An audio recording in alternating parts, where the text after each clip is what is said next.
You see, betrayal doesn't always come as a thunderclap. Sometimes it starts as a whisper, a change in tone, a shift in schedule, a silence that feels heavier than words. I am Maggie, 61 years old, and what I am about to tell you is the story of how my marriage, the life I had given decades to, turned into a battlefield of lies, greed, and manipulation. But also, it's the story of how I outsmarted the man I once loved, and walked away not broken, but stronger than ever. When I first met Daniel, I was 30. He was charming, witty, and so full of promises.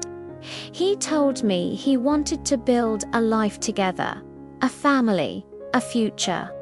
I believed him because back then I wanted nothing more than to be loved.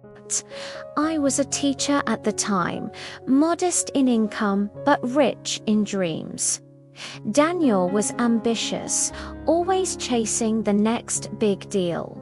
I admired his drive. I thought together we could balance each other, me, the steady hand, him, the restless spirit. And for a while, it worked. We built a home. We laughed. We traveled. I stood by him through financial storms and celebrated his wins. I was his partner in every sense of the word. Or at least, I thought I was. The cracks started to show in small ways. He'd come home later, smelling faintly of perfume that wasn't mine. He'd get defensive when I asked simple questions like, "Where were you?" or "Who called?"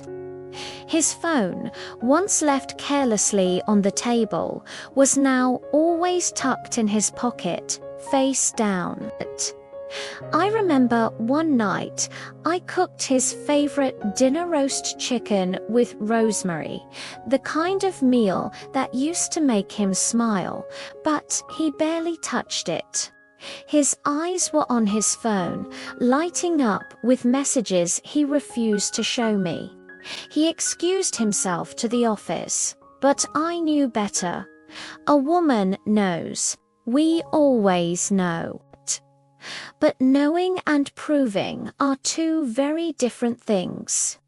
And more importantly, knowing doesn't mean you have to react right away. I had a choice. I could confront him in anger, or I could be patient. Watch and plan. I chose patience. That's when I started documenting everything. Phone records, bank statements, receipts left crumpled in his jacket pockets. I learned the name of the woman Melissa, young, ambitious, the kind who saw Daniel not for the man he was, but for the wallet he carried. She wasn't just a fling. She was calculating, and together they were planning something bigger than just betrayal of the heart. They wanted my home. Yes, the very house Daniel and I had built brick by brick. The one I had paid for more often than he had, since his ventures often failed. Melissa whispered dreams of selling the house, moving somewhere new, and starting fresh. But that meant erasing me, pushing me out, declaring me a burden, an obstacle.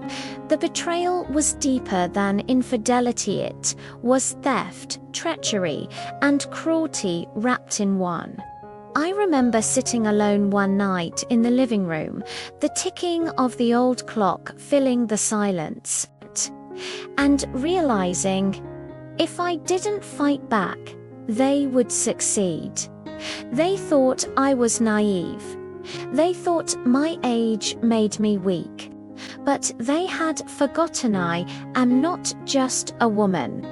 I am a wife who gave 30 years to this marriage, a mother who raised children, a teacher who guided countless young minds, and above all, a survivor. So I made my plan. Step 1. Secure my finances. Quietly, I moved assets into accounts Daniel couldn't touch. I contacted a lawyer, not one he knew, but a sharp, discreet woman recommended by a friend. Every move was silent, invisible. Step 2. Gather evidence.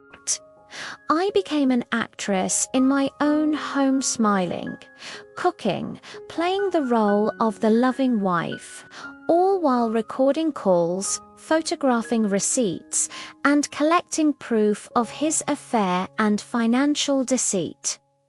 Step 3. Wait for the perfect moment.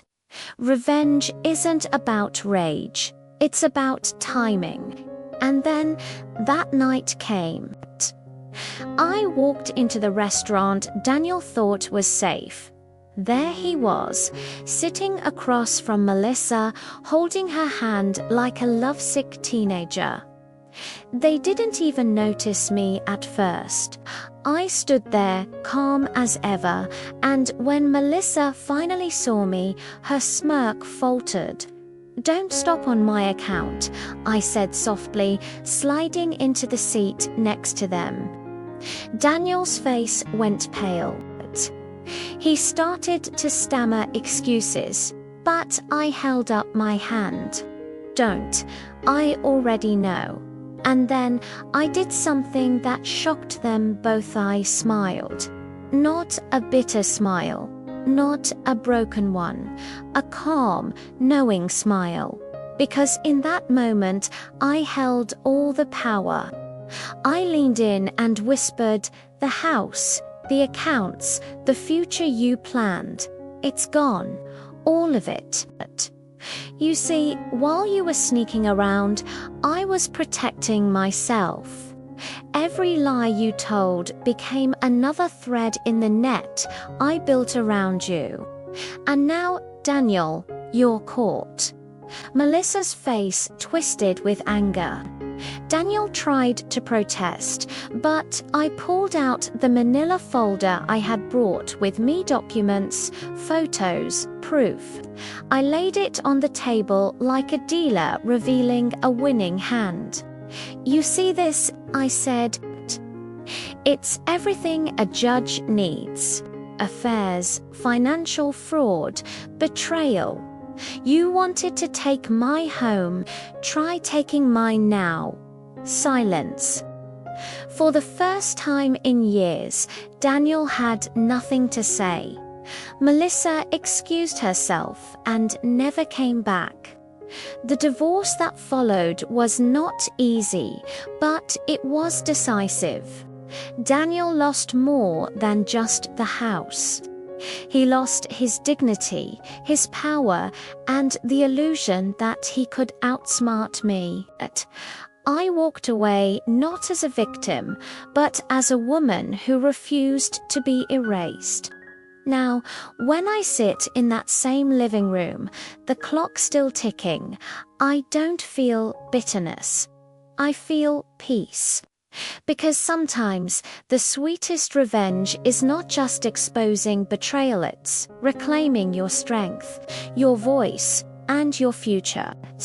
And so, to anyone listening to me now, let me tell you this: betrayal may break your heart, but it doesn't have to break you. Be calm, be patient, be wise. Because when you know your worth, no one, not a cheating husband, not a gold digger, not even the weight of time can ever take your home, your peace, or your strength away. And that, my friends, is how I fought back and won.